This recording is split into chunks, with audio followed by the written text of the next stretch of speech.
नमस्कार दोस्तों। कैसे हो आप सभी लोग? आई होप बहुत ही बढ़िया होंगे और अपनी तैयारी को हमारे साथ मिलकर बहुत बेहतरीन ढंग से कर रहे होंगे। तो चलिए, करंट अफेयर की वो क्लास जो आपको यूपीएससी स्टेट पीसीएस में बहुत काम देती है, और खास करके जो इसके टॉपिक्स है और जो भी क्वेश्चन, जो भी न्यूज़ हम निकाल कर लाते हैं, वो सीधे सीधे आपको ऐसे में काम आएगा। मतलब इसमें जो भी मैं डाटा इस्तेमाल करता हूँ या जो भी मैं फैक्ट्स एंड फिगर्स देता हूँ, it is very very authentic. Because I took from a authentic sources, right? उन्हीं की वेबसाइट पर जाकर या सरकार के जो जो डाटा हुआ है उसी रिपोर्ट्स को, ओरिजिनल रिपोर्ट्स को देखकर ये सारा डाटा मैं लेकर आता हूँ। So you can blindly quote in anywhere. मान लो आप मॉक लगा रहे हो घर में, या आप मेंस लिख रहे हो, या कुछ भी, जहाँ पे भी आपको चाहे आप वहाँ you can trust in a blindly, और आप इसको बहुत अच्छे से बेहतरीन ढंग से जो है इसको कर सकते हो। तो चलिए शुरू करते हैं। देखिए, प्रतिबिंब मॉड्यूल आया है, प्रतिबिंब मॉड्यूल, और इसकी चर्चा इसलिए भी हो रही है क्योंकि हाल ही में जो लोकसभा का सेशन चल रहा है, मतलब संसद का जो सेशन चल रहा है, उसमें इसकी जानकारी दी गई है, राइट। तो इसमें जो है गृह मंत्रालय जो है उसके बिहाफ पर, गृह मिनिस्टर के बिहाफ पर जो है अपराधियों को लेकर, जितना भी अपराधियों के जो स्थान है उस पर नजर रखने वाले जो प्रतिबिंब मॉड्यूल है, उसके कारण ये पूरा का पूरा इसलिए कहा गया कि ये जो मॉड्यूल है, प्रतिबिंब मॉड्यूल, उसके कारण लगभग लगभग 6046 आरोपियों की गिरफ्तारी हुई।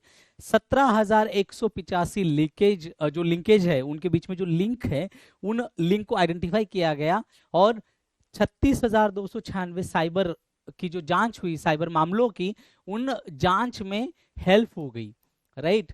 ये इतने मामले, इतने जो केसेस है, ये केसेस है लगभग लगभग 32,96 केसेस में इसकी सहायता प्राप्त हुई है प्रतिबिंब मॉड्यूल के माध्यम से। और 6,000, मतलब ये देखिए कि 6,000 आरोपियों को पकड़ा गया, गिरफ्तार किया गया साइबर जो जितने भी अपराध होते हैं उसके रिगार्डिंग।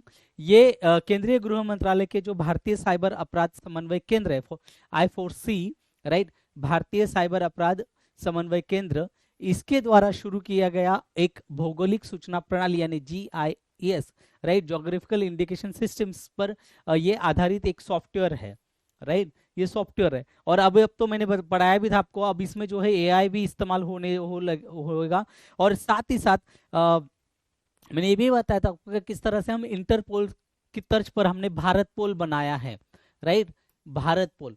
तो जो जितना भी, जिस तरह से भगोड़े हैं और साइबर क्राइम्स और अन्य क्राइम्स करके भाग जाते हैं, वो सभी चीजों के लिए बहुत इंपॉर्टेंट है। तो इसी को लेकर भी ये GIS जो है, भौगोलिक सूचना प्रणाली, ये बहुत इंपॉर्टेंट है। राज्य पुलिस जो बल है, इसके द्वारा, और प्रवर्तन एजेंसियां, जितने भी एजेंसीज है, उनको रियल टाइम में ये साइबर अपराधियों का पता लगाने में, क्योंकि देखिए कोई बंदा कहाँ बैठा है, ऑनलाइन फ्रॉड कर रहा है, हमें साइबर अटैक, मतलब जैसे ऑनलाइन जैसे अरेस्ट कर ले रहे हैं, या हमें कोई SMS भेज के पिन मांग ले रहा है, या हमारा मोबाइल या हमारे सिस्टम का जो है कंट्रोल अपने हाथ में लेकर सारा कर, क्योंकि आजकल मोबाइल में क्या है, मोबाइल में ही सब कुछ होता है, और हम लोग तो इतनी भी जहमत नहीं उठाते कि 2 वे ऑथेंटिकेशन करे या सब कुछ करे। बट तो इन सभी चीजों को रोकने के लिए, अगर ये रियल टाइम में अगर हम इनको नहीं पकड़ेंगे, तो ये हमें नहीं मिलेंगे, क्योंकि आज की डेट में साइबर ऑनलाइन जो भी फ्रॉड्स होते हैं, हमें पता नहीं कि बंदा ID दिखा रहा है ब्राजील की, अमेरिका की, कनाडा की, पता चले वो जामताड़ा में बैठा हुआ है या बिहार में कहीं बैठा हुआ है, पता चले बिहार की ID दिखा रहा है और वो बैठा हुआ है अफ्रीकन देशों में। तो ये सारी चीजें बहुत ही अनप्रेडिक्टेबल है कि वी कैनॉट से कि क्या हो सकता है क्या नहीं हो सकता। इसीलिए the real time it is very important in that case. अगर रियल टाइम में हम उन्हें नहीं पकड़ेंगे, नहीं उनको ट्रेस करेंगे, तो वो कभी भी नहीं मिलेंगे। तो इसीलिए जो है, इसे वास्तविक समय में ये साइबर अपराधियों का पता लगाता है, और उनका जो पूरा का पूरा नेटवर्क है उसको नष्ट करने में हेल्प करता है। प्रतिबिंब ये पूरे देश भर में साइबर अपराधों का जो इस्तेमाल किए गए मोबाइल नंबर है, उन मोबाइल नंबरों का GIS यानी जोग्राफिकल लोकेशंस का एक मैप बनाता है, एक चित्र बनाता है, और ये पता लग सकता है कि इस मोबाइल से जो कॉल आया था वो एग्जैक्टली किस लोकेशन पे बैठा हुआ है, वो मुंबई में बैठा हुआ है या बिहार में या झारखंड में या दिल्ली में, ये एग्जैक्ट कहाँ बैठा हुआ है। और ये सिर्फ शहर नहीं, वो कहाँ, वो जो ज्योग्राफी रियल टाइम उसकी जो लोकेशन है, उस लोकेशन का पता लग जाता है, तो इसको पकड़ने में बहुत आसानी हो जाती है, राइट। इसे गृह मंत्रालय द्वारा साइबर अपराध डेटा साझाकरण, यानी कि पूरे राज्यों का जितना भी साइबर अपराध हो रहा है उसका पूरा का पूरा डाटा वहां आता है, उसका विश्लेषण किया जाता है, एनालिसिस किया जाता है, और फिर जो एलईएज है उसके समन्वय के रूप में, ये पूरा का पूरा एक समन्वय मंच के रूप में इसको लॉन्च किया गया था प्रतिबिंब मॉडल को। ये राज्यों और केंद्र शासित जितने भी प्रदेश है, इन पर जितने भी अपराध यानी साइबर अपराध से संबंधित जितनी भी शिकायतें आती है, उन सभी अपराधों को ये मतलब कंक्लूड करता है, और एक अंतर्राज्यीय संबंध पर इसका विश्लेषण किया जाता है कि महाराष्ट्र में किस पैटर्न में, या गुजरात में किस पैटर्न में, या दिल्ली या बिहार में किस तरीके से, ये पूरा का पूरा पैटर्न का पता लगाता है। उससे एक नेटवर्क का पता लग जाता है कि हाँ, अगर मान लीजिए साइबर अटैक की घटना है तो ये बड़े मेट्रोपॉलिटन शहरों में कैसे हो रही है और किन को ये टारगेट करा जा रहा है, या मोबाइल के जरिए कोई स्कीम आपकी लॉटरी लगी, जैसे आप लोगों ने मतलब कई लोगों ने देखा होगा कि आपको एक मैसेज आता है कि केबीसी में आप लकी हो गए, कि आपको केबीसी में जो है आपका चयन हो चुका है, और आप सीधे सीधे आपके अकाउंट में जो है 25 लाख रुपए आ जाएंगे। 25 लाख रुपए सीधे आपके अकाउंट में आ जाएंगे। बस आपको करना क्या है, आपको रजिस्ट्रेशन फीस देनी है, और वो भी आपको पैसे में नहीं, हम आपको बताएंगे, एक लिंक भेजेंगे, आप उस पर पेमेंट कर दीजिए। वो लिंक में इतने सारे मालवेयर इंजेक्टेड होते हैं कि जैसे उस लिंक को आप क्लिक करोगे, सीधे सीधे जो मालवेयर है आपके मोबाइल में या कंप्यूटर में आ जाता है, और पूरा का पूरा आपका मोबाइल का कंट्रोल उनके पास चला जाता है। तो वो चाहे जैसा चाहे आपके मोबाइल को यूज कर सकते हैं, आपके मेल हैक कर सकते हैं, आपका जो फिनेंशियल, क्योंकि आजकल हम लोग सब लोग फोन पे, गूगल पे और यूपीआई, भीम, यही सब इस्तेमाल करते हैं, तो उसका सीधा सीधा एक्सेस उनके पास चला जाता है। ये या नेट बैंकिंग वगैरह जो है, और हम उसमें सारे के सारे पासवर्ड रिमेंबर मी करके रख देते हैं, ताकि हमें नेक्स्ट टाइम जैसे हम लोग अपना क्रेडेंशियल डाले वो अपने आप ओपन हो जाए। तो हम खुद ही गूगल को परमिशन दे रहे हैं कि भाई तू है ना, जो करना है कर ले, कोई दिक्कत नहीं, हमें आप पे पूरा भरोसा है राइट।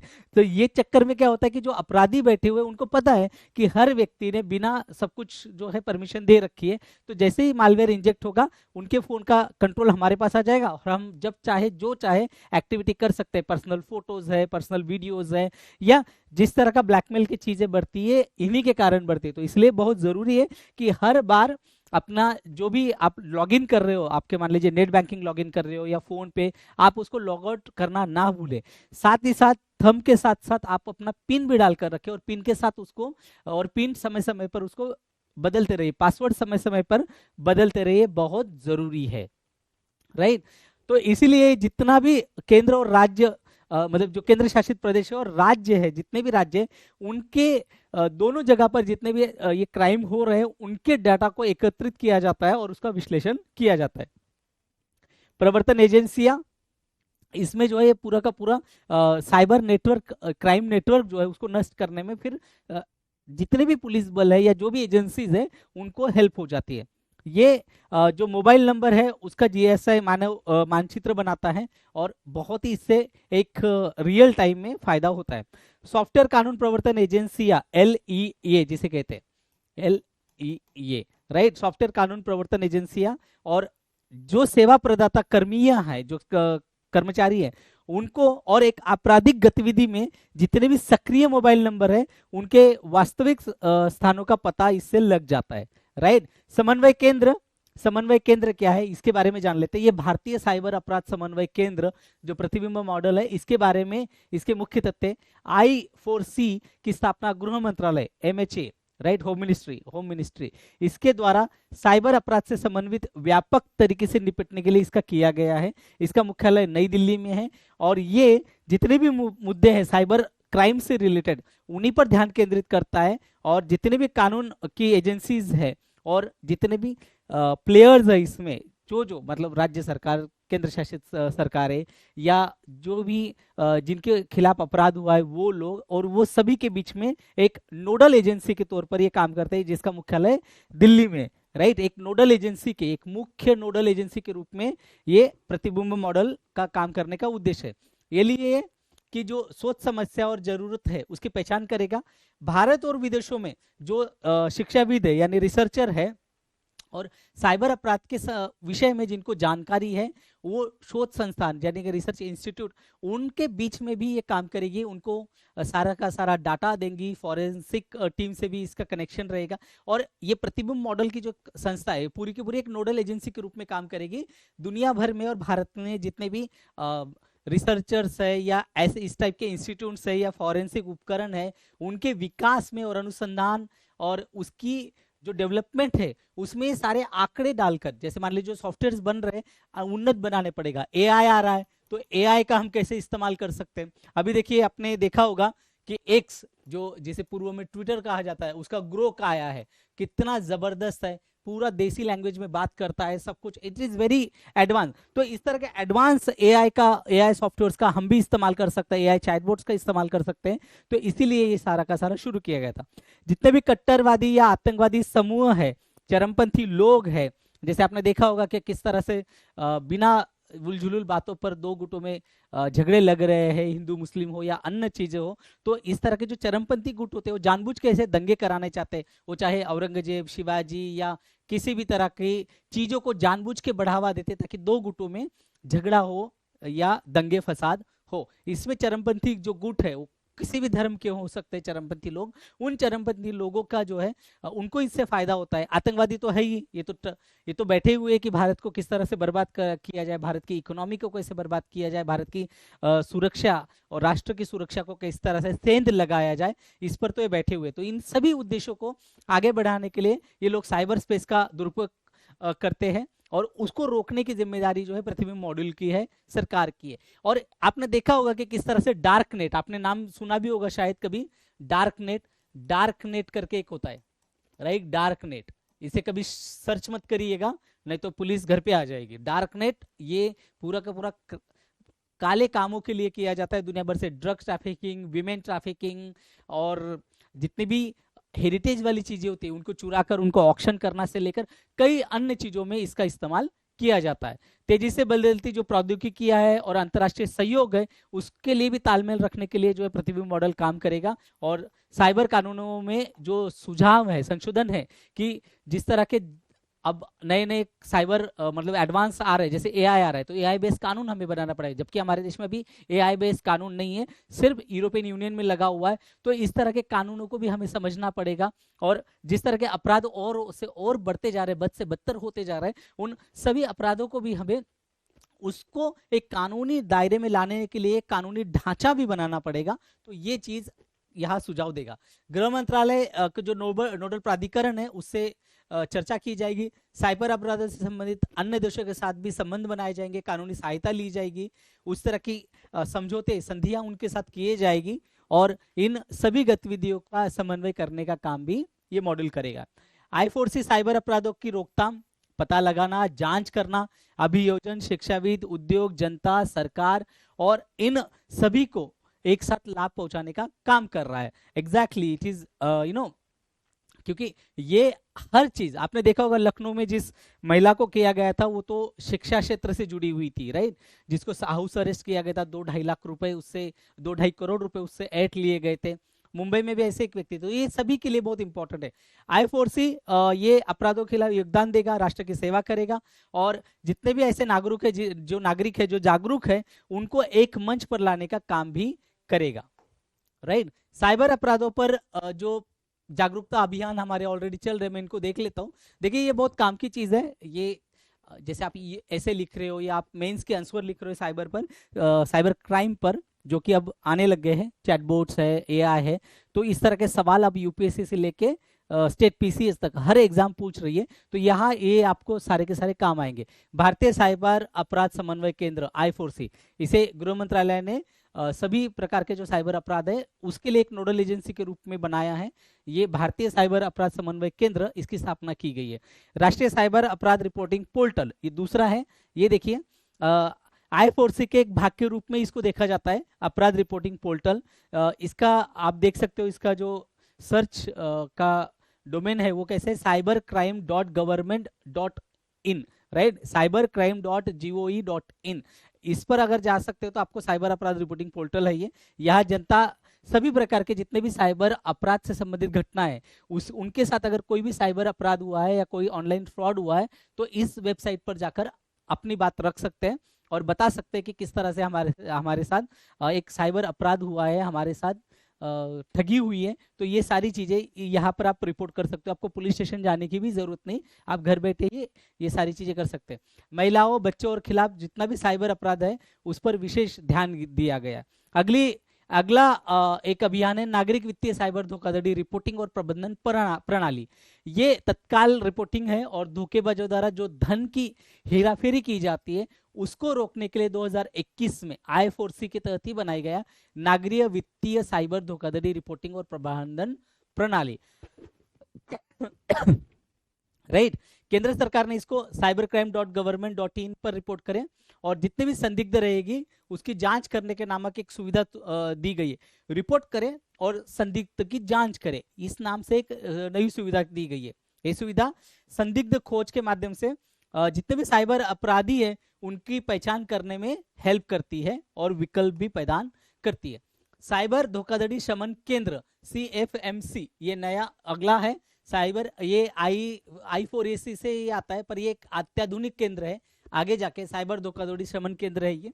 और यहाँ जैसे बैंक है, वित्तीय मध्यस्थ है, भुगतान इमिग्रेंट्स है, दूरसंचार सेवा प्रदाता है, IT मध्यस्थ है जो, और राज्य और केंद्र शासित प्रदेशों में जो कानून की प्रवर्तन एजेंसी है, जितनी भी एजेंसीज है कानून की, उनके प्रतिनिधि जितनी भी है साइबर अपराध निपटने के लिए ये तत्काल कार्रवाई करती है और एक दूसरे का सहयोग मिलकर भी ये काम करते हैं।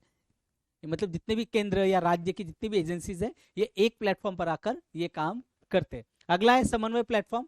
ये IMS प्लेटफॉर्म है, डेटा समन्वय प्लेटफॉर्म को प्रबंधन सूचना प्रणाली, और ये रिपोजिटरी और साइबर अपराध डेटा साझाकरण करते हैं, विश्लेषण होता है इसके अंदर, और ये एक मंच के रूप में काम करने के लिए चालू किया गया है। ये वही सारे राज्य अंतरराज्यीय लिंकेज को प्रदान करता है ये समन्वय प्लेटफॉर्म। राइट, राष्ट्रीय साइबर फोरेंसिक प्रयोगशाला ये जांच का काम करता है। राज्य की या संघ राज्य क्षेत्र पुलिस ये जितना भी है IEO, इनके ये प्रारंभिक चरण की जो फोरेंसिक सहायता प्रदान होनी है साइबर क्राइम्स में, इसमें ये मदद करता है। और ये एक भाग के रूप में नई दिल्ली में एक अत्याधुनिक राष्ट्रीय साइबर फोरेंसिक प्रयोगशाला स्थापित की गई है। और राज्य और केंद्र सरकार के लेवल पर जितने भी साइबर अपराध हो रहे हैं जिन्हें जहां पर भी, वो एजेंसी के माध्यम से ये एक फोरेंसिक प्रयोगशाला है, एकदम प्राथमिक चरण में ये हेल्प करती है। मैसिव ओपन ऑनलाइन कोर्स है, ये प्लेटफॉर्म है, साइबर अपराध का जांच, फोरेंसिक अभियोजन इत्यादि महत्वपूर्ण पहलुओं पर एक ऑनलाइन पाठ्यक्रम है ये, जिसको पुलिस और आधिकारिक जो जितने भी अधिकारी है या न्यायिक अधिकारी है उनकी क्षमता निर्माण के लिए इसे massive open online course platform, इसका साइट्रेन पोर्टल है, इसको विकसित किया गया है। इसका नाम है साइट्रेन पोर्टल, ये याद रखिएगा। अगर नहीं याद रहता तो कोई बात नहीं, बट वनडे एग्जाम्स में जैसे पूछ लेते हैं तो उसके लिए जरूरी है। राइट, तो ये साइट्रेन। अगला देख लेते हैं, अगली न्यूज है हमारी, भारत न्यूजीलैंड FTA वार्ता फिर से शुरू हुई है, और ये बहुत इंपॉर्टेंट न्यूज भी है हमारे लिए, इकोनॉमी से रिलेटेड और इंटरनेशनल रिलेशन का भी पार्ट है ये। एक दशक के बाद मुक्त व्यापार, फ्री ट्रेड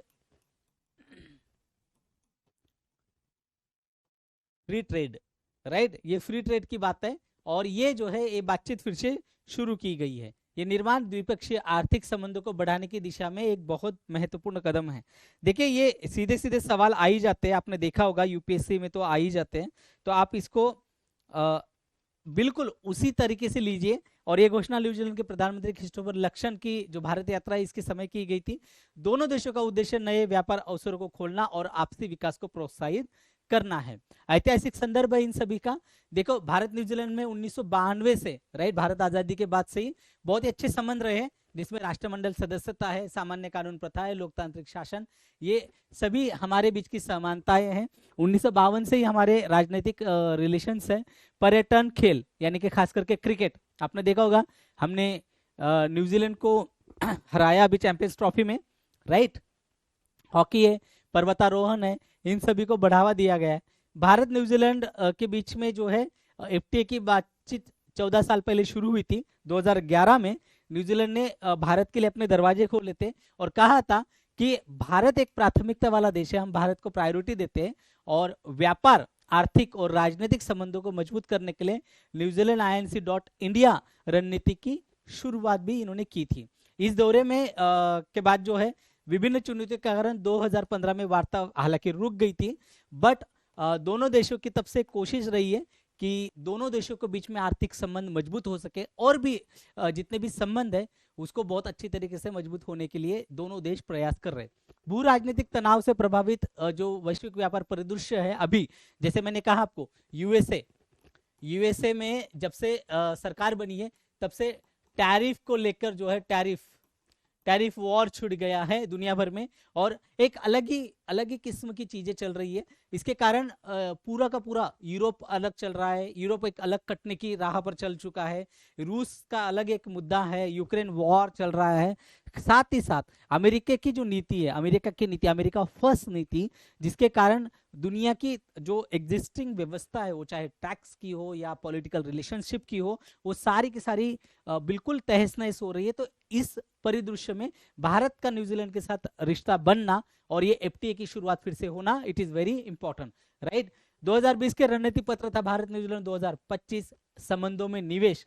इसका उद्देश्य था कि भारत के साथ दीर्घकालिक रणनीतिक संबंध बनाने का न्यूजीलैंड और भारत का दोनों का लक्ष्य, खास करके न्यूजीलैंड का। वाणिज्य मंत्री जो है हमारे पीयूष गोयल जी ने कहा था, अब उन्होंने एक आशा व्यक्त की है कि अप्रैल से जनवरी 2025 तक द्विपक्षीय व्यापार $1 बिलियन से अधिक हो गया है, और इसी के कारण हम चाहते हैं कि भाई जो FTA का उद्देश्य है आपूर्ति श्रृंखला एकीकरण को बढ़ाना है और बाजार पहुंच में सुधार करने की हमारी मनोकामना है कि हम ज्यादा से ज्यादा न्यूजीलैंड के बाजार हमारे लिए खुले हो, हमारे बाजार न्यूजीलैंड के लिए खुले हो, और एक लचीला, एक आधुनिक, मतलब एक मॉडर्न दृष्टिकोण रखकर एक लचीली आर्थिक साझेदारी के लिए साझा दृष्टिकोण बनाने की कोशिश चल रही है। द्विपक्षीय व्यापार 2023-24 का देख लेते हैं। वित्तीय वर्ष 2023-24 में लगभग $0.54 बिलियन का सामान निर्यात किया गया था भारत ने, और न्यूजीलैंड ने भारत को $0.84 बिलियन का जितनी भी वस्तुएं हैं वो निर्यात किया था, और $0.91 बिलियन का आयात किया गया था। दोनों देशों के बीच कुल व्यापार जो है वो $1.75 बिलियन तक पहुंच गया है।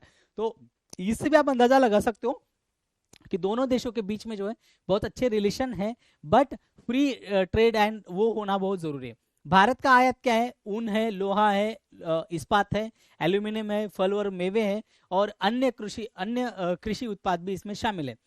भारत से क्या निर्यात हो रहा है? फार्मास्यूटिकल्स है, मैकेनिकल मशीनरी है, वह टेक्सटाइल्स है, मोती है, कीमती पत्थर, धातुएं है, ये सब भारत से जाता है, राइट।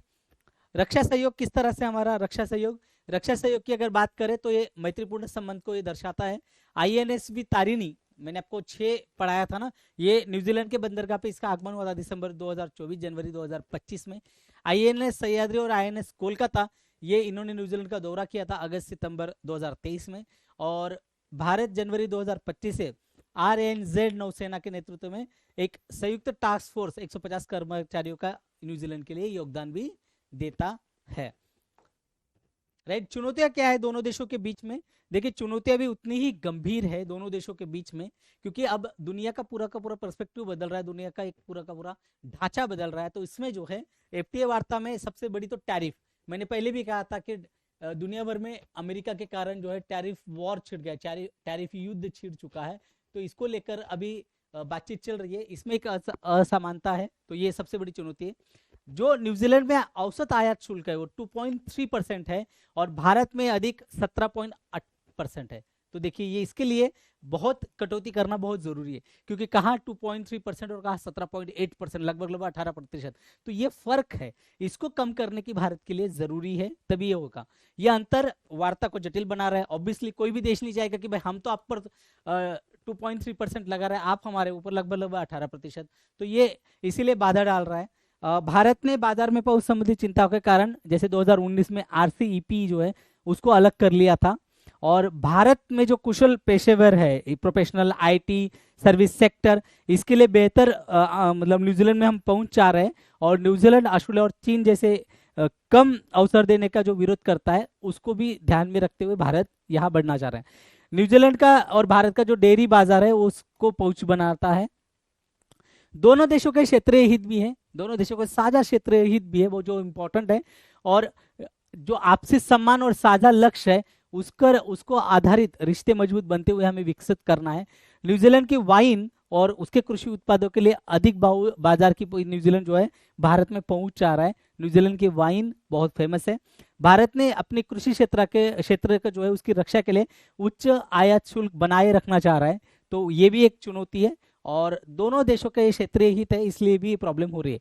डेयरी उत्पाद भारत के लिए विशेष रूप से संवेदनशील है क्योंकि किसान और श्रीलंका सॉरी न्यूजीलैंड जो है डेयरी उत्पादन में बहुत बड़ा नाम रखता है पूरी दुनिया भर में। तो अगर न्यूजीलैंड की एंट्री होती है भारत में तो भारतीय किसानों के हित और डेयरी प्रोडक्ट्स को हानि पहुंच सकती है, तो ये भी भारत के लिए चर्चा का मतलब चिंता का विषय है, राइट। कुशल श्रमिकों के लिए अधिक कार्य वीजा सुरक्षित करने का इच्छुक है। व्यापार, रक्षा, शिक्षा और सांस्कृतिक आदान प्रदान, इनके जो संबंध है उनको मजबूत करने का लिए भी प्रयास चल रहे हैं, और न्यूजीलैंड चाह रहा है कि जितनी भी साझेदारी है बढ़ने वाली दोनों देशों के बीच में एक समृद्ध भविष्य सुनिश्चित करने के लिए बात चल रही है, और दोनों देशों का किसी एक को फायदा ना हो, दोनों देशों का किस तरह से फायदा हो। अब अगला हम देख लेते हैं वन लाइनर करंट अफेयर, जो मोस्टली हमें आपको काम आएगा वनडे एग्जाम्स के लिए, राइट। वनडे एग्जाम्स के लिए काम आता है, जैसे लोअर पीसीएस है, आरओ है, रेलवे है, एनडीए, सीडीएस है, अन्य एग्जाम्स के लागे जो जहां जहां सीधे सीधे सवाल पूछे जाते हैं एक लाइन में। झारखंड की 15वीं हॉकी इंडिया सीनियर महिला राष्ट्रीय चैंपियन बनी है झारखंड की टीम, और हॉकी झारखंड ने फाइनल में जो हरियाणा थी लास्ट टाइम जो बनी थी उनको हराकर जो 15वीं हॉकी इंडिया सीनियर महिला राष्ट्रीय चैंपियनशिप 2025 का संस्करण जीत लिया। फाइनल मैच जो 12 मार्च 2025 को हरियाणा के पंचकुला में ताऊ देवी लाल कॉम्प्लेक्स इसमें खेला गया था। ताऊ देवी लाल कॉम्प्लेक्स में ये खेला गया था। हॉकी मिजोरम ने हॉकी महाराष्ट्र टीम को हराकर तीसरा स्थान हासिल किया और महाराष्ट्र चौथे स्थान पर रहा है। गत चैंपियन हरियाणा जो है वो सेमीफाइनल में हॉकी महाराष्ट्र को हराकर फाइनल में प्रवेश किया था, और झारखंड ने मिजोरम को फाइनल में मतलब सेमीफाइनल में हराया था। सेमीफाइनल में महाराष्ट्र हारा था और मिजोरम हरा था, और इन दोनों को हराकर हरियाणा और झारखंड फाइनल में आए थे। ये झारखंड राज्य का दूसरा फाइनल था। उन्होंने 2015 में फाइनल खेला था। उस समय उन्होंने भारतीय रेलवे की जो टीम है उसने उनको हराया था। ये हॉकी हरियाणा जो है, देखिए ऑब्वियसली हरियाणा की जो हॉकी टीम है उसका ये 9वां फाइनल था, 9वां, और इससे पहले उन्होंने 3 फाइनल अपने नाम किए थे, यानी वो 3 बार चैंपियन रह चुकी है। कितनी बड़ी बात है, और है भी।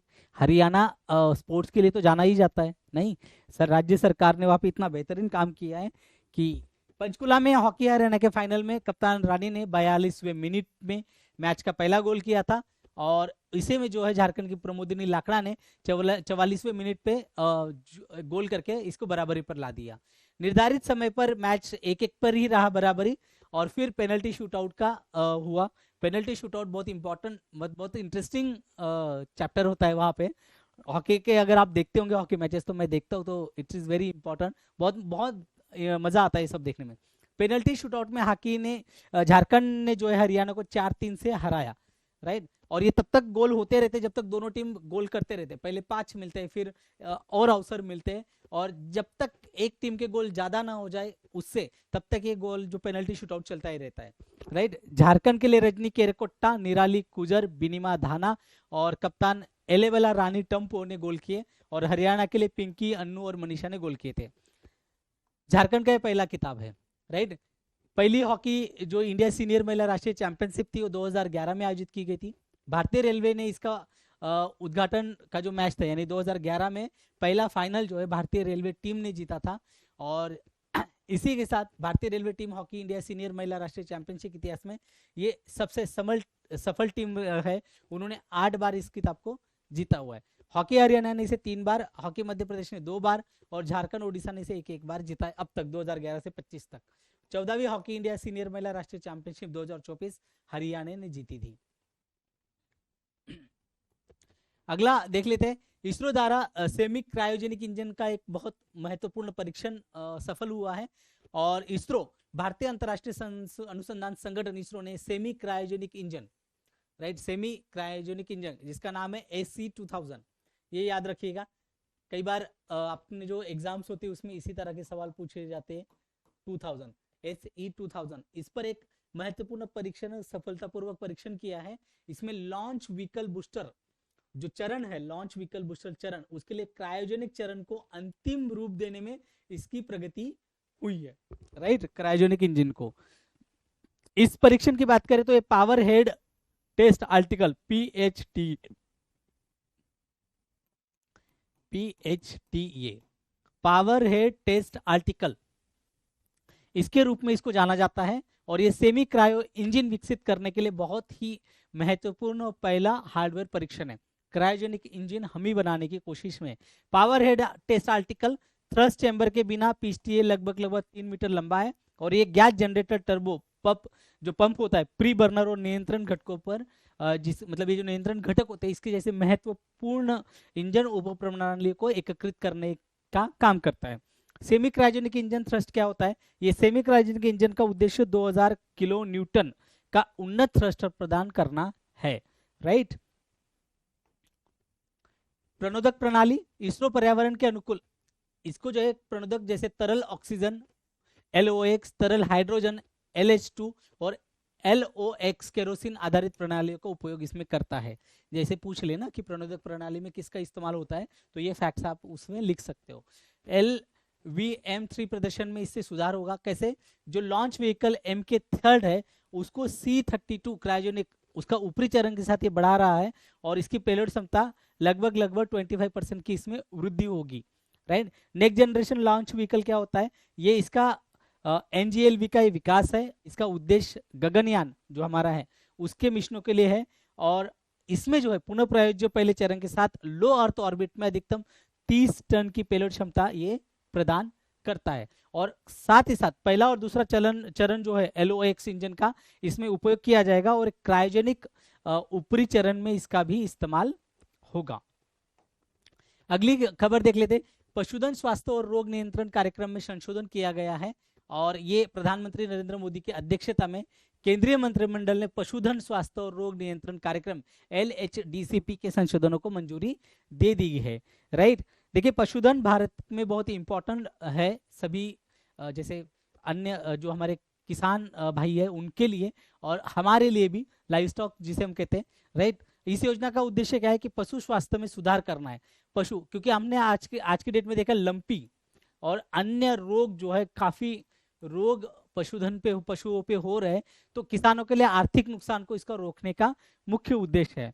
देखिए किसानों के लिए खेती के अलावा जो कृषि आधारित बाकी और चीजें उनसे भी एक बड़ी आय प्राप्त होती है, राइट। वित्तीय परिव्यय क्या है? इस योजना के लिए 2024-25 बजट है उसके लिए और 2025-26 के लिए कुल 3880 करोड़ रुपए खर्च करने की योजना है। और इसमें क्या है? पशु औषधि उसके घटक और सस्ती पशु चिकित्सा दवा इसके ये अवेलेबल कराने के लिए 75 करोड़ रुपए भी शामिल किए गए हैं। देखिए किसानों का असली धन गाय बैल ये होते हैं उनके लिए, क्योंकि उनके बगैर तो किसान खेती ही नहीं कर सकता। ये ठीक है हर किसानों के पास ट्रैक्टर और आधुनिक मशीनरी नहीं है खेती करने के लिए, तो इनके लिए बहुत जरूरी है कि इस तरह का काम, ये जो पशुधन है, राइट, उन पशुधन के सहारे ही किसान अपना काम करता है। वही गाय दूध देने का काम करेगी, उनसे भी उनकी आमदनी होती है। खेतों में बैल या बाकी अन्य जो जीव है वो जोताई बीज ये सब खेती के काम करने के लिए काम आएगी। तो इसीलिए बहुत बहुत जरूरी है कि उनके ऊपर उनकी ध्यान, क्योंकि आज की डेट में आपने देखा होगा कि किस तरह के अन्य लंपी और अन्य रोग जो है बहुत फैलने लगे, उसके कारण जो पशु है वो डेथ हो जाती है और अपना किसानों का बहुत बड़ा नुकसान हो जाता है, राइट। योजना घटक LHDCP के अगर 3 घटक है, राष्ट्रीय पशु रोग नियंत्रण कार्यक्रम NDCP, LHNDC और पशु औषधि, ये सब LHNDC में critical animal disease control programme CDBC सहित उप घटक भी शामिल है, राइट। पशु औषधि एक सस्ती जेनेरिक पशु चिकित्सा दवा, उसकी बिक्री को प्रोत्साहन प्रदान करना है और PM किसान समृद्धि केंद्र और सहकारी समिति के माध्यम से ये उपलब्ध कराने की योजना बनाई गई है। देखिए जैसे जेनेरिक दवाई इंसानों के लिए वैसे ही जेनेरिक पशुओं के लिए भी सस्ती दवाएं उपलब्ध कराने का काम सरकार कर रही है। कार्यक्रम का उद्देश्य 2025 तक इसका ये एक टीकाकरण कराना है सारे पशुओं का इसके माध्यम से, और 2030 तक इसे पूरी तरह से उन्मूलन के माध्यम से खुरपका मुंहपका रोग जो होता है उसको नियंत्रित करना है, राइट। ये ब्रुसेलोसिस पेस्टेस पेटिसन रूटिमेंट्स पीपीआर और सेरेब्रोस्पाइनल फ्लूइड सीपीएस और लंपी जिसका मैंने अभी जिक्र किया था त्वचा रोग, इन सभी को संबोधित करेगा। और 2025 से लेकर 2030 तक ये पूरे के पूरे वैक्सीनेशन कराना है, और खुरपका मुंहपका जैसे रोग जो है उनको तो 100% कंट्रोल करने का सरकार का उद्देश्य है। एलएचडीसीपी का उद्देश्य टीकाकरण है, रोग निगरानी है, उन्नत स्वास्थ्य सेवाओं को उपलब्ध कराना है और उसके माध्यम से पशुधन उत्पादकता में सुधार करना है। देखिए, जब जो पशुधन है किसानों का वो ही स्वस्थ रहेगा तभी तो उसको आमदनी भी होगी, तो इसके लिए बहुत जरूरी है। ग्रामीण क्षेत्रों में रोजगार सृजित करने का और उद्यमिता का प्रोत्साहित करने का भी ये प्रयास करता है। और ऑब्वियसली जो एग्रीकल्चर बेस्ड उद्योग है, एग्रीकल्चर बेस्ड इंडस्ट्री है, उसमें पशुधन सबसे इंपॉर्टेंट है, राइट। पशुधन सबसे इंपॉर्टेंट है, सबसे इंपॉर्टेंट, क्योंकि गांव के किसान जो है जैसे बकरी भेड़ बकरियां चराते हैं, उनको पालते हैं, फिर उनको बेचते भी है खाने के लिए, फिर वो आगे काम आती है, तो ये सब चीजों से भी उनको बहुत अच्छी आमदनी होती है।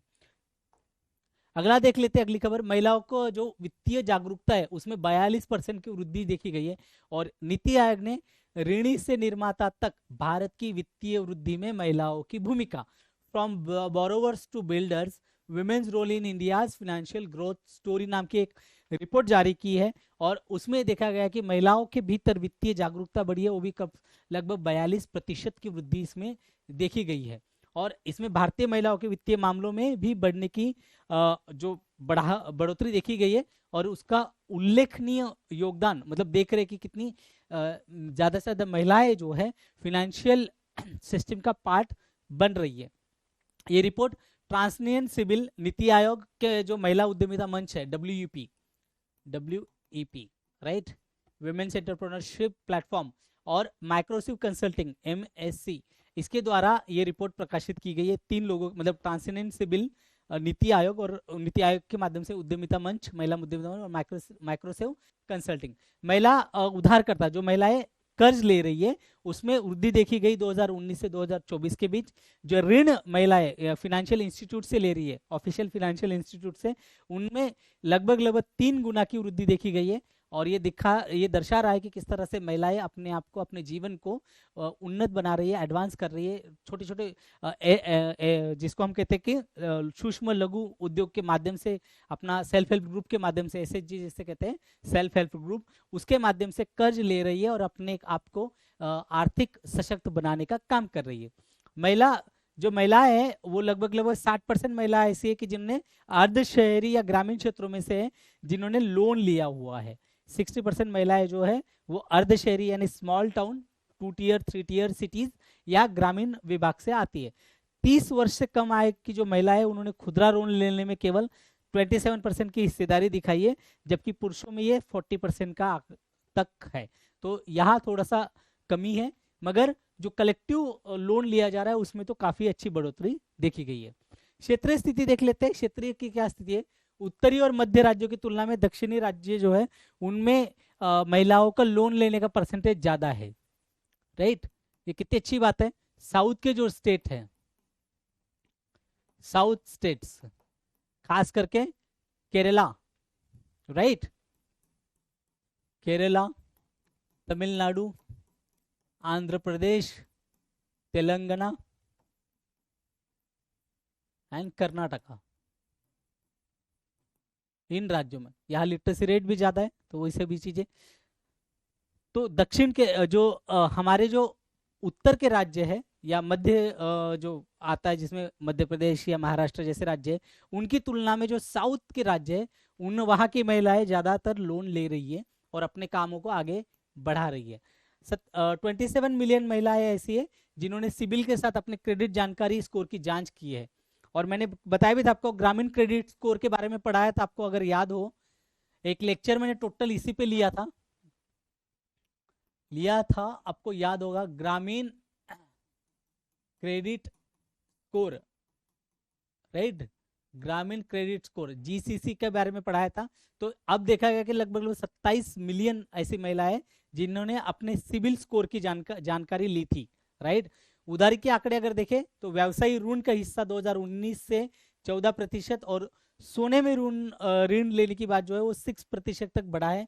और दिसंबर 2024 तक की बात करें तो महिलाओं ने जो सभी प्रकार के ऋण, इसमें 36% तक सोने के रूप में ऋण लिया गया है, राइट। महिलाओं की भूमिका रिपोर्ट में ये कहा गया है कि महिलाएं अब अधिक सक्रियता से कर्जा ले रही है और व्यक्तिगत और व्यावसायिक उद्देश्यों के लिए क्रेडिट का उपयोग भी कर रही है। मैंने जैसे कहा, सेल्फ हेल्प ग्रुप के माध्यम से, या ऐसे जो स्मॉल एंड मीडियम इंडस्ट्रीज हम जैसे कहते हैं, या सेल्फ हेल्प ग्रुप, इसके माध्यम से भी महिलाएं जो है लोन ले रही है। चुनौतियां क्या है? जैसे इस सारे मैटर में चुनौती क्या है कि सामाजिक मानदंड है, एक सामाजिक प्रथा है, डिफॉल्ट नतीजे का डर रहता है, और एक जटिल आवेदन प्रक्रिया है। इसके कारण महिलाएं जो है औपचारिक ऋण लेने से बचना चाहती है। बैंक में इतना सारे कागजात दो, इतनी सारी डॉक्यूमेंटेशन है, साथ ही साथ आजकल साइबर क्राइम या जैसी वित्तीय धोखाधड़ी भी हो रही है, उसका भी एक डर है। और दूसरा एक सामाजिक, कि भाई एक महिला जाके कर्जा ले रही है, एक अपने देश में एक मानसिकता भी वैसी कि महिलाएं कोई आगे बढ़ने के लिए नहीं, नहीं ये तो काम सिर्फ पुरुषों का है, बैंक ले जाना, बैंकिंग काम देखना ये सिर्फ पुरुषों का काम है, एक स्टीरियोटाइप भी रहा है। तो वो भी चीजें हैं। दूसरा, अगर कर्जा लौटा ना पाए, डिफॉल्टर अगर हम घोषित हो जाए, तो उसका भी एक डर बना रहता है। और साथ ही बैंक की जो एक जटिल प्रक्रिया है, क्रेडिट की, सिबिल की और इन सब चीजों की, उसके प्रति भी जागरूकता की कमी के कारण ऋण लेने से महिलाएं बचती है। कई बैंक महिलाओं की जरूरत जितनी है उसके हिसाब से सलाहकार और सेवाएं देने में भी विफल रहते हैं। हाँ, ये भी सच बात है कि बैंक भी यहाँ कम पड़ रही है उस मोर्चे पर, कि जहां वो महिलाओं को जागरूक कर सके, उनको सब कुछ चीजें समझा सके। तो ये भी एक इसकी चुनौती बहुत बड़ी बनी हुई है। सीमित ऋण इतिहास है, ऑब्वियसली महिलाएं ऋण लेना कम ले रही है, तो इसमें ये भी चीज होती है। तो उनको सिविल उनका अच्छा नहीं होता है, लोन लेने की प्रीवियस हिस्ट्री नहीं है, तो और उनको कोई व्यावसायिक अनुभव भी नहीं है। इसके कारण भी जो बैंक है लोन देने से कतराती है, और जो उच्च जोखिम वाले लोन्स के रूप में भी उनको जाना जाता है कि महिलाएं नहीं कर पाएगी उस तरह से। महिलाओं के स्वामित्व वाले 79 व्यवसाय जो है वो स्व वित्त पोषित है, और जिनमें केवल 7% MSME ऋण जो है महिलाओं को दिए जाते हैं।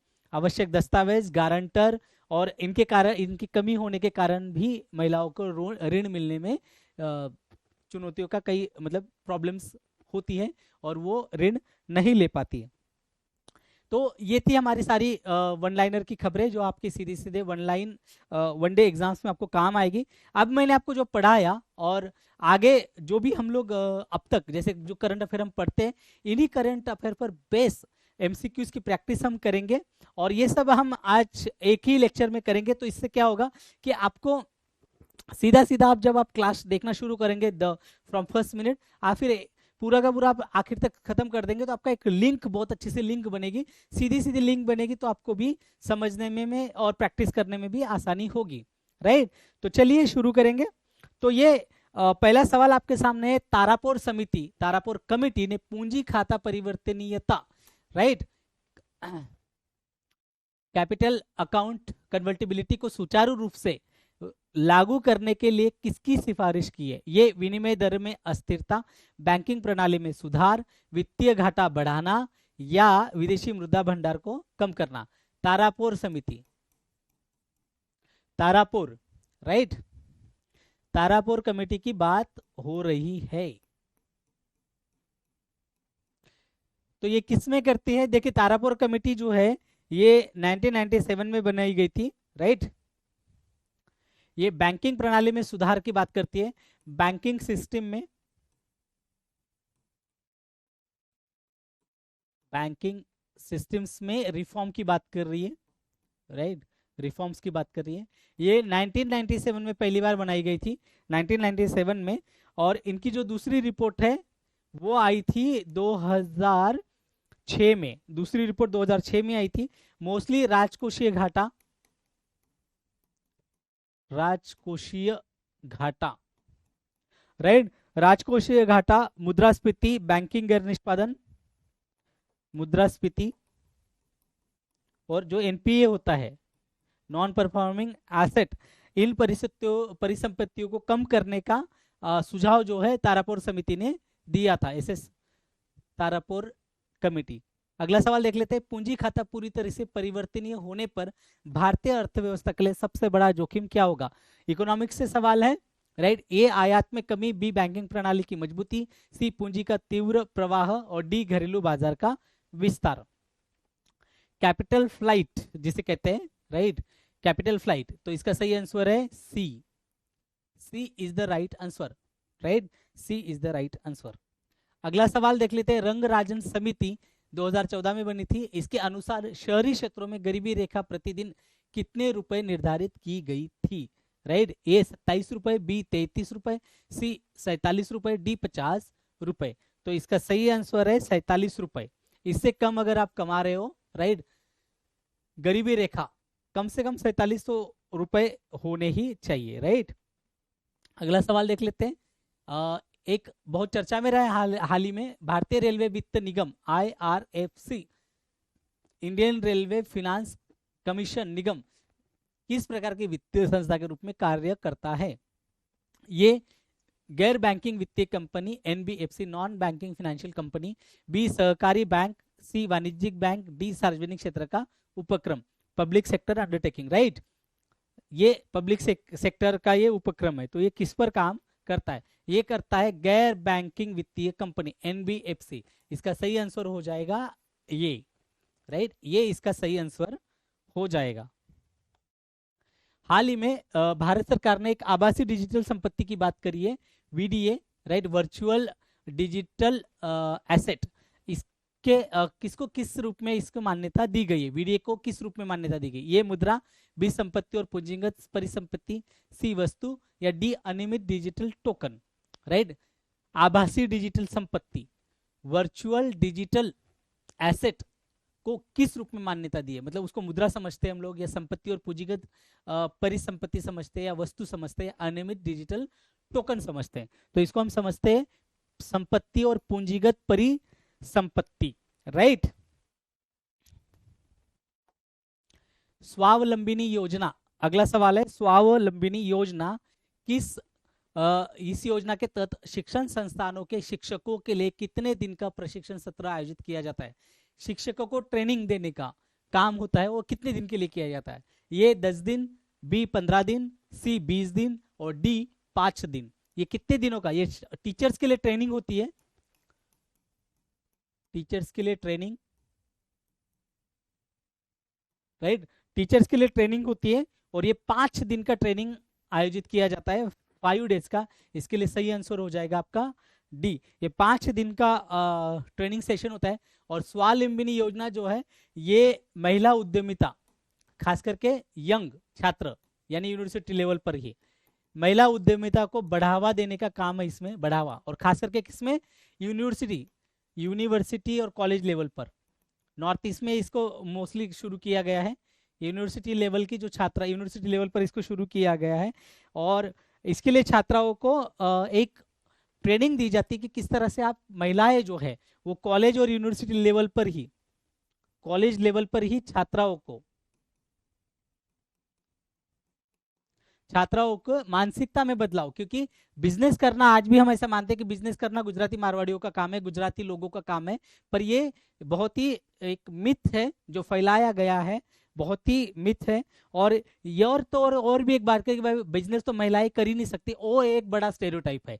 तो इस स्टेरियोटाइप को तोड़ने के लिए एक साइकोलॉजिकल एक आत्मविश्वास पैदा करने के लिए कॉलेज के दिनों से ही, यूनिवर्सिटी के लेवल से ही महिलाओं के जो छात्राएं, महिला छात्राएं, उनके अंदर एक कॉन्फिडेंस जगाने के लिए उनको सिलेबस के अंदर, उनको उद्योग धंधे में, कि वो अपना अपना खुद का बिजनेस शुरू कर सके, उसके लिए जो है उनको आगे लाने के लिए स्वावलंबिनी योजना है। और इसके अंदर जो है टीचर्स को ट्रेनिंग दी जाएगी, वो किस तरह से टीचर अपने स्टूडेंट्स के साथ इंटरेक्शन करेंगे, उनको स्वावलंबिनी योजना के बारे में बताएंगे, और ये सब चीजें यहाँ पर की जाती है, राइट। अगला सवाल है, देखिए ये सवाल जो मैं लेकर आता हूं ना, ये जरूरी कि आज ही जो पढ़ा है उसके ऊपर हो, मैंने कल जो पढ़ाया होगा, परसों जो पढ़ाया होगा, कुछ दिनों पहले जो पढ़ाया होगा, उन सभी चीजों को एक साथ लेकर ये सारे के सारे सवाल बनाए जाते हैं।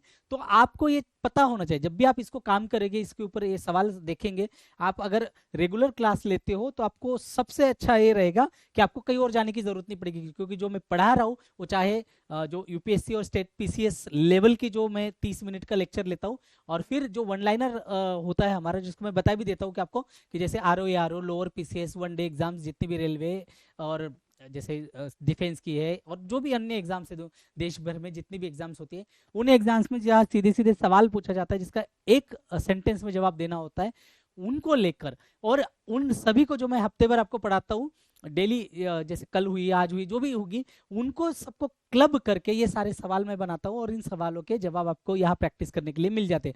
तो अगर आपने वो क्लासेस सही से देखे तो इसके जवाब तो आप 10 आउट ऑफ 10 आपको मार्क्स मिलेंगे। राइट, अगला सवाल देख ले। एक चर्चा में रहा है क्रिप्टो स्ट्रेटेजिक रिजर्व। राइट, ये किस देश ने घोषित किया है? क्रिप्टो करेंसी आप जान रहे हैं, जैसे डिजिटल करेंसी है, डोजे है, हॉज है, बिटकॉइंस है, इस तरह की जो करेंसीज होती है, राइट, इन करेंसियों का एक स्ट्रैटेजिक रिजर्व बनाया गया है, वो किस देश ने हाल ही में घोषित किया है? ये अमेरिका, बी रूस, सी भारत, डी चीन। तो एक क्रिप्टो स्ट्रैटेजिक रिजर्व जो है वो अमेरिका ने बनाया है, डोनाल्ड ट्रंप ने इसकी घोषणा की है। मिस्टर ट्रंप जो प्रेसिडेंट है यूएसए के, राइट, प्रेसिडेंट यूएसए, इन्होंने घोषणा की है अमेरिका ने, और इन्होंने जो है टोटल जो है पांच करेंसीज इसमें डाली है। राइट, 5 करेंसीज कह सकते हैं इसको हम लोग, राइट, क्रिप्टो करेंसी। और उसमें जैसे बिटकॉइन है, राइट, ये मैं यहाँ लिख भी दे रहा हूँ ताकि आपको याद रहे। राइट, आपको याद रहे, इथेरियम है,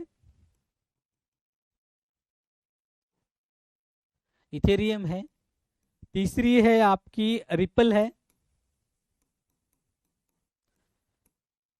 राइट, ये सब है, आपको सिर्फ बिटकॉइन पता होगी, बट मैं आपको बता दूं ये भी एक तरह की ये है, ये करेंसीज है। राइट, और एक कार्नाडो है,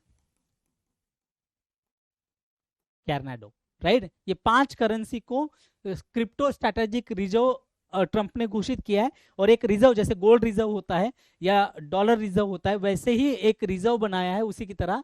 और भविष्य में मतलब ये दिखा रहा है कि भविष्य में अब किस तरह की इकोनॉमी जाने वाली है। राइट, गोल्ड रिजर्व अब तक चलता आ रहा था, अब शायद हो सकता है आगे क्रिप्टो रिजर्व चले, तो ये क्रिप्टो रिजर्व इन्होंने बनाया स्ट्रैटेजिक रिजर्व वो। और ये बिटकॉइन, इथेरियम, रिपल, स्कोलन और कोर्नाडो, ये 5 करेंसीज इसके अंदर रखी हुई है, ये आप याद रखिएगा। इन 5 में से भी पूछ सकते हैं सवाल, कॉम्बिनेशन कैसे भी हो सकता है, हम इसके बारे में नहीं कह सकते कि किस तरह का सवाल जाएगा। राइट, अगला सवाल है, भारत में गंगा नदी डॉल्फिन को राष्ट्रीय जलीय जीव के रूप में कब घोषित किया गया था? मैंने अभी हाल ही में आपको पढ़ाया है, मैं ऑप्शंस आपको पहले बता दूं, फिर उसके बाद इसके ऊपर चर्चा करते हैं। ये 2008, बी 2009, सी 2010 और डी 2021। राइट, तो आपको पता होगा कि गंगा, जैसे डॉल्फिन का सेंसस हुआ है अभी, डॉल्फिन काउंट करी गई है, काउंटिंग हुई है, काउंटिंग भारतीय वन्यजीव और उस राज्य के, जैसे उत्तर प्रदेश है, मध्य प्रदेश है। राइट, गंगा ब्रह्मपुत्र बेसिन में ये हुआ है, गंगा ब्रह्मपुत्र बेसिन, ये इसमें काउंट किया गया है, ये काउंट हुआ है। और इससे हमें पता चला है कि भारत में कितनी गंगा नदी जो उसमें है वो डॉल्फिन कितनी है, उत्तर प्रदेश में कितनी है, मध्य प्रदेश में कितनी है, राइट, गंगा में कितनी है, ये सब हमें पता चला है। और यहाँ गंगा डॉल्फिन को जो राष्ट्रीय जलीय जीव के रूप में जो है 2009 में घोषित किया गया था। तो इसका सही आंसर हो जाता है B, B is the right answer. Oscar 2025 में सर्वश्रेष्ठ फिल्म का पुरस्कार किस फिल्म को मिला? मैंने ऑस्कर के सारे नॉमिनेशंस जब आए थे तब भी मैंने आपको एक लेक्चर लिया था, और ऑस्कर पुरस्कार आने के बाद भी मैंने आपका एक लेक्चर लिया था कि कौन कौन से पुरस्कार मिला है, क्या मिला है। तो A, I am not a robot, B, the brutalist, C, I am a still here, और डी, अनोरा। ये 4 ऑप्शन है, तो इसमें से सही आंसर है डी, अनोरा। अनोरा को 5 ऑस्कर मिले हैं। 5 ऑस्कर्स मिले हैं, राइट, 5 ऑस्कर, 5 अवार्ड मिले अनोरा को, और सर्वश्रेष्ठ फिल्म, सर्वश्रेष्ठ अभिनेता, सर्वश्रेष्ठ अभिनेत्री, सर्वश्रेष्ठ डायरेक्टर, और ये सभी चीजें जो है अनोरा को मिली है। एक रोमकॉम है, ये रोमांटिक कॉमेडी, रोमकॉम जिसे कहा जाता है, रोमांटिक कॉमेडी को शॉर्ट फॉर्म में रोमकॉम कहा जाता है। तो एक रोमांटिक कॉमेडी फिल्म है, राइट। हमारे देश की तरफ से जो आधिकारिक एंट्री गई थी वो लापता लेडीज की गई थी, राइट, फॉरेन कैटेगरीज में लापता ladies, I am still here foreign category में जीती है, राइट। द ब्रूटालिस शायद ब्राजील की पहली फिल्म है। लापता लेडीज हमारे भारत की तरफ से ऑफिशियल एंट्री थी, भारत की ऑफिशियल एंट्री, जो फर्स्ट स्टेज पे ही बाहर हो गई, राइट। अगला सवाल है, किस संगठन ने घरेलू उपभोग व्यय सर्वेक्षण HCES, हाउस होल्ड जो कंजम्पशन होता है उसके लिए 2023-24 के लिए निष्कर्ष जारी किए? ये भारतीय reserve bank RBI, B NITI Aayog, सी राष्ट्रीय सांख्यिकी कार्यालय, और डी वित्त मंत्रालय। तो ये आंकड़े जो है मैंने पढ़ाया भी था, एक पूरा का पूरा लेक्चर लिया था जब ये रिपोर्ट आई थी, राइट। घरेलू उपभोग व्यय सर्वेक्षण आया था तो मैंने उसका लेक्चर लिया था। तो आपको पता होगा ये एनओसो जारी करती है, राइट, राष्ट्रीय सांख्यिकी कार्यालय, राइट। ये नेशनल स्टैटिस्टिक ऑफिस ऑर्गेनाइजेशन जो है ये जारी करती है ये सारे के सारे आंकड़े। और इसको लेकर जैसे मैंने अक्सर कहा है कि भैया आपको ध्यान देना पड़ेगा कि कौन सा कब लेक्चर हो रहा है, कैसे हो रहा है। आपको अगर लेक्चर आप अच्छे से सुनते हो तो आप ये आराम से ये पूरा का पूरा क्वेश्चन जो है आराम से कर ले जाओगे 10 में से 10। और देखिए प्लीज आप क्या करिएगा, जैसे अभी 10 सवाल हुए तो आप कमेंट में बताइएगा कि 10 में से मेरे 7 सही हुए, 8 सही हुए, राइट, या मेरे 10 में से सिर्फ 2 ही सही हुए। इस तरह के आप बताइए कि आपका कितना स्कोर आया। और साथ ही साथ ये भी बताइए कि आपको एक क्लासेस कैसी लगी, करंट अफेयर की क्लास है। अब आज थोड़ा और चेंजेस किए, एक ही जगह आपको सारा का सारा, जैसे कल से हमने बताया था कि हम लोग 3 अलग अलग क्लास देने के बजाय एक ही घंटे की क्लास में सारा का सारा आपको दे देंगे। आपको जो पसंद आए आप उसमें से देखिए, सारी क्लास को आप देखते चलिए तो आपको और फायदा होगा। और जहां आपका काम का है, जैसे मान लीजिए यूपीएससी है, स्टेट पीसी है, वो आप देख लीजिए। वन लाइनर देखना तो वन लाइनर देख लीजिए, सिर्फ प्रैक्टिस करनी तो आप सिर्फ प्रैक्टिस कर लीजिए। मगर कोशिश करिए कि सारा चीज देखने के बाद अगर आप प्रैक्टिस करते हो तो आपके प्रैक्टिस में और निखार आएगा। बोलते समय टीचर जो है बहुत सारी और चीजें बताता है तो उसका भी आपको फायदा होगा। तो इन सभी चीजों को आप देखते रहिए, ठीक है। और क्रॉनिकल पत्रिका का जो यूट्यूब चैनल है क्रॉनिकल इंडिया को सब्सक्राइब करिए, क्लासेस को लाइक करके अपने दोस्तों के साथ शेयर करके आपके फीडबैक कमेंट के थ्रू जरूर बताइए। चलिए मिलते हैं नेक्स्ट क्लास में, तब तक के लिए आपका दिन शुभ रहे, धन्यवाद।